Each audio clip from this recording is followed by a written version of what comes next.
Al Faruk TV. আসসালামু আলাইকুম ওরহমতুল্লাহি ওয়াবারাকাতুহ।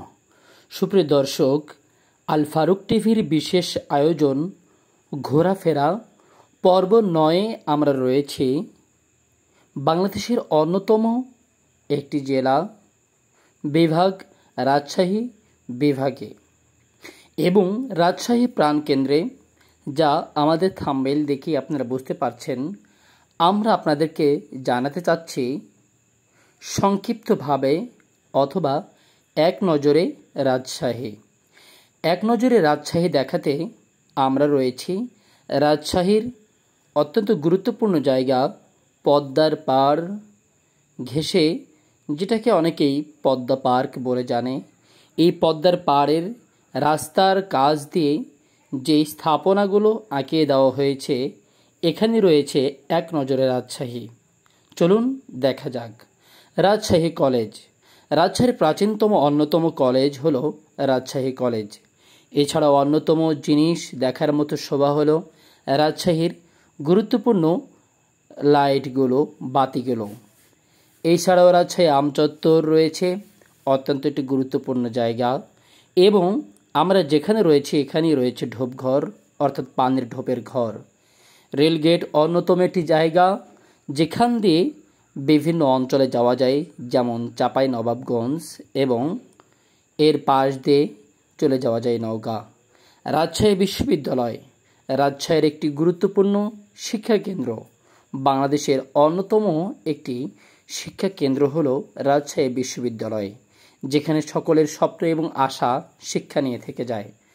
আর তারপর রয়েছে স্মৃতি অম্লান, যেটার নাম আমরা জানি ভদ্রার মোড়, যেখান থেকে বিভিন্ন জেলার গাড়ি যাতায়াত করে এবং এখান থেকে অনেকে গাড়িতে ওঠে। এছাড়াও রয়েছে বরেন্দ্র জাদুঘর। আপনারা যারা রাজশাহীতে আসবেন অবশ্যই বরেন্দ্র জাদুঘরটি একবার হলেও দেখে যাবেন, কেননা রয়েছে এর ভিতর বিভিন্ন প্রাচীনতম ইতিহাস এবং ঐতিহ্য নিজের চোখে দেখতে পাবেন। রয়েছে বিমান চত্বর, যা নতুন করে তৈরি করা হয়েছে রাজশাহীতে। অন্যতম একটি নিদর্শন সৌন্দর্যের অপরূপ নীলাভূমি এই রাজশাহী। রাজশাহীর প্রাণকেন্দ্রে রয়েছে বিভিন্ন রকমের বাতি এবং রাস্তাঘাট অনেক সুন্দর এবং চাকচিক্যময়। গ্রিন অ্যান্ড ক্লিন সিটি নামে এ কারণে পরিচিত। এইচ.এম. কামারুজ্জামান, যিনি বর্তমান মেয়র এইচ.এম. খায়রুজ্জামান লিটনের পিতা। এছাড়াও চলে গেল ক্যাপ্টেন তাজউদ্দিন আহমেদ এবং দেখতে পাচ্ছেন সৈয়দ নজরুল ইসলাম। এই চারজন হলো জাতীয় চার নেতা, যাদেরকে জেলে হত্যা করা হয়েছিল। বঙ্গবন্ধু শেখ মুজিবুর রহমানের কিছু কথা এখানে তুলে ধরা হয়েছে, যে মানুষ মৃত্যুর জন্য প্রস্তুত, কেউ তাকে ঠেকাতে পারে না। বঙ্গবন্ধু শেখ মুজিবুর রহমানের এই কথাটি অবশ্যই অত্যন্ত গুরুত্বপূর্ণ। রাজশাহী প্রকৌশলী ও প্রযুক্তি বিশ্ববিদ্যালয় দেখার জন্য একটি অন্যতম জায়গা এবং অনেক স্টুডেন্টের এটি স্বপ্ন বটে। রয়েছে রেলওয়ে স্টেশন। রেলওয়ে স্টেশনে আপনারা আসলে অবশ্যই যাবেন অন্যতম এবং সুন্দর পরিচ্ছন্ন রেলওয়ে স্টেশন রাজশাহী। এছাড়াও রয়েছে পুঠিয়া রাজবাড়ি।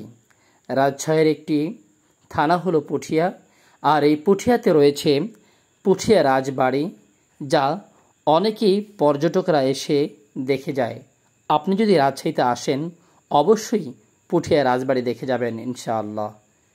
এছাড়াও রাজশাহীতে স্থাপনার মধ্যে রয়েছে শহীদ মিনার, আরও রয়েছে নতুন নতুন লাইটিং। রাস্তার বাল্বগুলো, লাইটগুলো অত্যন্ত সৌন্দর্যমণ্ডিত এবং নতুন বাল্ব দেওয়া হয়েছে, বাতি, শহরবাতি যেটাকে বলা হয়। এই শহরবাতি প্রজাপতি আকারে বিভিন্ন জায়গায় দেওয়া হয়েছে। তার মধ্যে সুন্দর করে দেওয়া হয়েছে অন্যতম আপনার রাজশাহী শহরের মধ্যে এক এক রাস্তায় এক এক রকম বাতি দেওয়া হয়েছে। এবং বাংলাদেশের ঐতিহ্য সম্বলিত একটি জায়গা ঘোড়া চত্বর। আপনারা এই সমস্ত জায়গায় ঘুরে আসতে পারেন ইনশাআল্লাহ। আজকে এতটুকুই। আসসালামু আলাইকুম রহমতুল্লাহ।